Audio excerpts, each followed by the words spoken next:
السلام علیکم۔ آج ہم بات کرتے ہیں جسم پہ مختلف قسم کے ہونے والے ایگزیماز۔ پہلی بات تو سمجھنے کی ہے کہ ایگزیما کس کو کہتے ہیں۔ ایگزیما اصل میں کسی ایک محدود جگہ پہ جب مسلسل الرجی ہو کسی چیز سے تو وہ ایگزیما کی شکل اختیار کر لیتی ہے۔ جیسے اگر آپ نے کوئی خاص قسم کی جیولری پہن رہی ہے اور اس کا جو میٹیریل ہے وہ آپ کو سوٹ نہیں کرتا، یا اس کے اوپر جو پالش ہے وہ اترتی ہے اور وہ آرٹیفیشل جیولری ہے، تو وہ یقینی طور پہ اگر آپ کی اسکن سینسٹیو ہے تو وہ اسی جگہ پہ جہاں آپ کی جیولری ٹچ ہو رہی ہے، جیسے آپ کی کانوں کے حصے، نیک والی جگہ، چوڑیوں والی جگہ، انگوٹھی والی جگہ،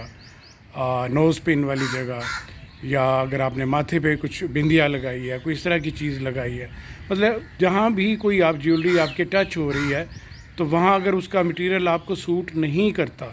تب آپ کو وہاں ایگزیما جو ہے یا وہ یہ الرجی پیدا ہو جائے گی، اور وہ جگہ آہستہ آہستہ ایچنگ کرنے لگ پڑے گی، یعنی خارش ہوگی اور ریڈ رہنے لگ پڑے گی، اور زیادہ تکلیف کی صورت میں وہاں سے پانی بھی رسنے لگ پڑتا ہے۔ تو اس کو سمجھنے کی ضرورت ہے کہ یہ کانٹیکٹ ایگزیما کہلاتا ہے، یعنی کسی بھی کیمیکل کے لگنے سے ہونے والا ایگزیما یا الرجی۔ اسی طرح جو لوگ آکوپیشن میں ہوتے ہیں، کسی کوئی آکوپیشنل ڈیزیز کا شکار ہو جاتے ہیں، جیسے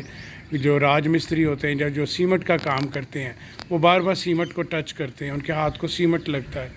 تو ان کے ہاتھوں پہ ایگزیما پیدا ہو جاتا ہے، یہ آکوپیشنل ایگزیما یا یہ بھی کانٹیکٹ ایگزیما کہلاتا ہے۔ تو اسی طرح دیکھنا پڑتا ہے کہ جب بھی آپ کے پاس کوئی پیشنٹ آتا ہے کہ اس کا پروفیشن کیا ہے، وہ کیا کرتا ہے،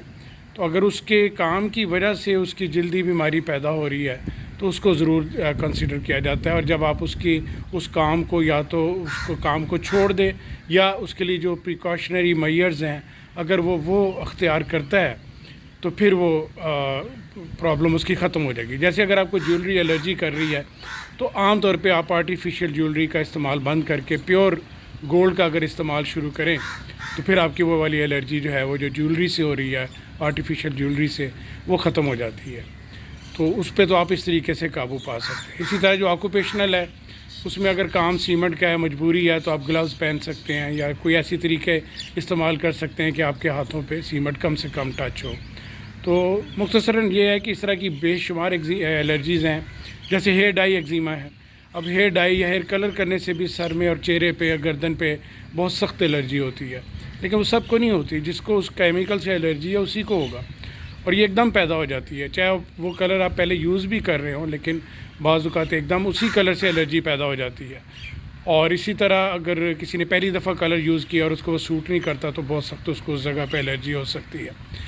تو اس بات پہ بھی غور کرنے کی ضرورت۔ شوز ڈرمیٹائٹس بہت کامن ہے، آپ کے جوتوں کے بہت سے مٹیریل ایسے ہوتے ہیں جو آپ کے پاؤں پہ ایگزیما پیدا کرتے ہیں، تو اگر آپ کے پاؤں پہ ایگزیما یا الرجی ہو تو فوری طور پہ اپنے شوز کو چیک کریں، مٹیریل دیکھیں، اس کا مٹیریل چینج کریں، جوتا بدلیں،